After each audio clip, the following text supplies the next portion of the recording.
Hey there everybody, I am just at my home base running around getting everything ready so that I'm prepped for the next few days work, because it's going to be busy. Hypnojo has got a bunch of plans for villager traders out at Skybase, and we're going to get that done. I'm going to help him out, but it's probably going to be mainly his project. Then I took on the stupid project of promising Cable that I would make a froglight farm, and that's going to be difficult in this world, but I gotta do it. And finally, I want to build my first statue in the statue district. That's right, it's gonna be illuminating with a Luma statue. Wait till you see it. As for now, let's get to work. I knew it was gonna be pretty tough with these floating islands, but it's been a little bit tougher than I expected. Having to find the correct biomes when the biome might not even be there to breed up enough of these frogs, hasn't been easy. And what's even scarier is I have a little bitty path way above the nether that I'm gonna have to drag these guys along to get to the mob farm. Likely dealing with mobs along the way, and hopefully no frogs want to jump off the paths. This is gonna be rough. Here we go.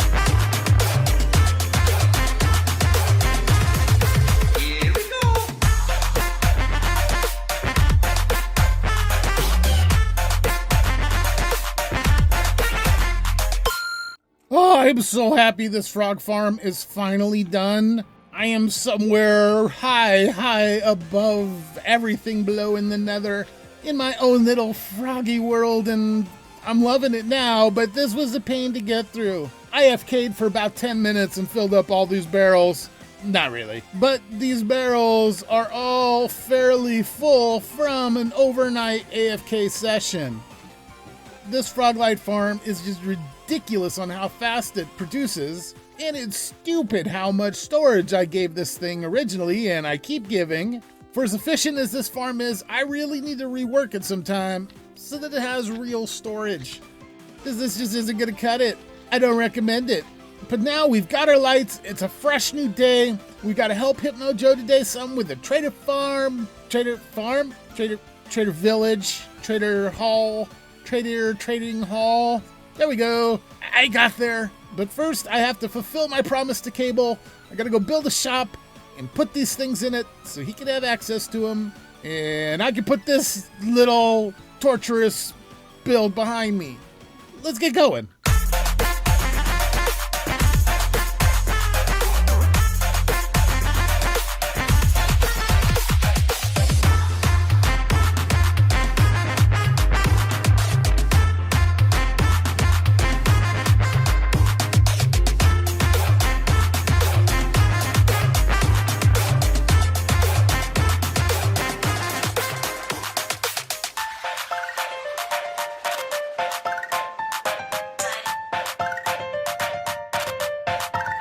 And Frog Farts is done. Yep, Frog Farts. I could come up with a better name for it, and I've settled on that, so we'll see how that goes. As you can see over there on my nice pink hanging signs, frog lights, 1 diamond per 2 stacks, mix and match. Every frog fart seeker's dreams. And look at these cool custom flowers I built. They're custom frog fart flowers, cause see that?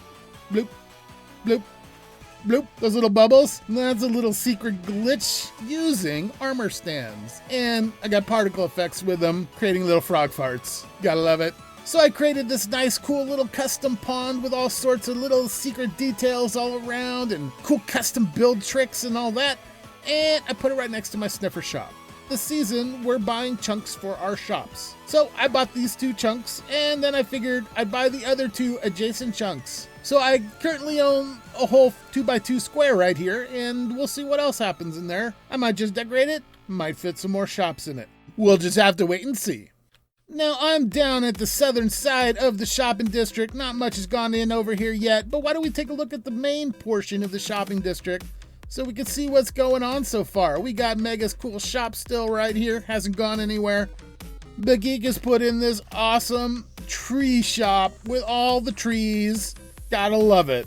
Then right here, we've got Cable's Shulker Shop. Thank you so much, Cable, for this service. I'm buying a bunch of them. Then coming back out here, we have Bamboozled, one of the original shops selling all the cool new bamboo items. We have Jungly Bites over here, where Geek sells a bunch of good food, and I am constantly a customer. And then up here, we have the Elytra Rocket Shop, Ice's cool shop. Welcome to the launch pad. I bought 2 Elytras and am a satisfied customer. Thanks, Ice. Continuing on, we have Boss's Armor Trim Shop. He got them all somehow, all 16 of them. I searched around so hard, I cleared 6 ancient cities total to find silence, and I've got 14 of 16. And I could have just came here and bought a copy and add them all easier, but hey, it was worth it. I got a ton of extra loot, but look how cool this shop is. And look how cool that silence armor is. Can't beat the silence trim. And coming back outside, we have M&K Books. Yep, I believe that stands for Mechanic and Kenzie's Bookshop. And I have been buying tons of books here. Don't tell Hypnojo though, because I'm helping him create his own bookstore from Village Traders. So there's going to be a lot of book competition this season. And we have the Grave mod. And finally, over here, we have Weeside Irons targeting game. I'm not sure what it's called. But if you hit your first bullseye here and can prove the achievement, you get a free stack iron, which is super cool. So that's the shopping district. It's been like 3 weeks. It's off to a great start. The rest of my day is going to be spent out at Skybase helping out Hypnojo, and maybe I'll toss a farm or 2 in myself. We'll have to wait and see. I do want to get a bunch of farms out there as quick as possible so the Skybase is generating as much as it can be. I don't really know what I'm going to record today. I'm going to let Hypno take most of it. So let's see what happens. Skybase has come a long way in just a very short time. Let's take a little quick sneak peek over here. We can see Hypno's trade farm. What has he done? That's not spruce. Anyway, we've got a ton of villagers with a lot more. I think he's got a second floor planned for this thing because he's got so many villagers planned. But currently a big problem is golden apples. Hypno and Ricky are going to make a gold shop, but they haven't done it yet. So golden apples are kind of hard to come by. We've also got a nice little carrot farm over here that used to be attached to a breeder. We don't need the breeder anymore, so we took it down.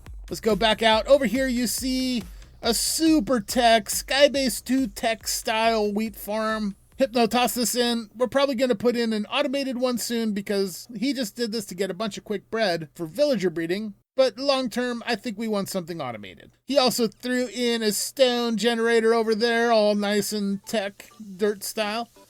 And he's got bees going. We got honey generating, which is awesome. Over here, you should remember the sugarcane bamboo farm. Yeah, well, it's got a ton of redstone and I added a little bit more. You see, if we leave the area when the flying machine's going, it breaks the flying machine and I gotta fix it, which is not that big of a deal because it's a little flying machine, simple, easy to do. But the less times I have to fix it, the better. So I made it so that anytime the flying machine's going, it's sending out a signal going down here through this pulse extender and keeping those lights on, warning us that the flying machine is in action and not to leave the area just yet. And there it goes. It sent its first signal. It's flashing, warning us that it's out. Now we got our strong signal coming in and it's going to be solid, warning us, stay there, don't you leave just yet. And there we can see, as it comes to a stop, the lights go off. Perfect timing. Was totally simple to get that perfect timing. Let me tell you, it's so simple. And continuing along, I've added some more stuff down here. First off, we've got a 32 furnace super smelter. Works nice and speedy. I did 32 furnaces because it's a half a stack items. So you get a half a stack every burn time, which is super great. And for fuel, I put in this awesome lava farm with like 30 something cauldrons, maybe more, I don't know. These barrels are all already full with lava because this thing is producing so fast. So I pretty much got free smelting as long as we want it. I also threw in a pumpkin iron farm. It doesn't create pumpkins, it's just an iron farm made out of pumpkins, using the theoretical max design that I came up with just an alternated style of it. So now I can generate that iron at home base or Skybase. And finally, I put in this pumpkin melon farm over here, because why not? We can sell pumpkins and melons to the villagers, and I can build with them. And this thing is working way too fast. I've got, oh wow. Hypno must have combined all the melons. I was wondering if he'd do that. I know he hates seeing the melons in there. But we've got a ton of material already with just a little time in action. Now this pumpkin melon farm uses a combine style flying machine. It drags these hopper minecarts along, which harvest the melons and pumpkins, but also pick them up as they go. And when the machine comes back, it drops them into a hopper line below. Now this flying machine is a pain in the butt to have to rebuild, so I don't want to risk rebuilding it if I don't have to. So it's not automated, but I can slap this little daylight detector on top of that piston, and it'll take care of automation when I'm AFK. I just got to make sure I don't forget to take it off when I'm done. I've also set up this redstone line that goes all the way up over here, up an observer chain thingy to this button. So now when I'm AFK, I can drop in, click the button, and send the flying machine off, harvesting all the pumpkins and melons with ease. And I got a button here so I can show everybody how it works. Nice and simple.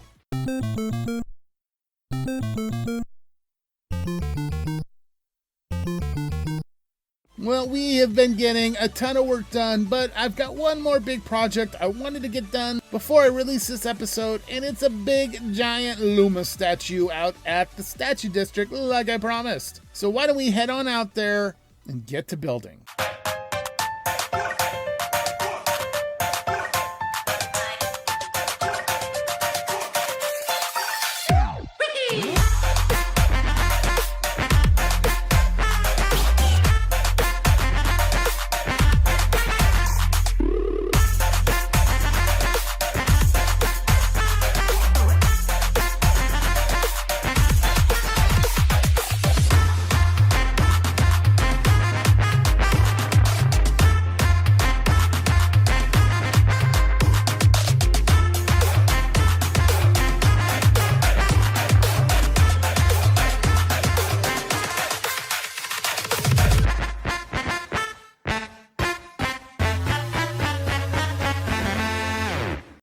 My little Luma is complete, and I love it.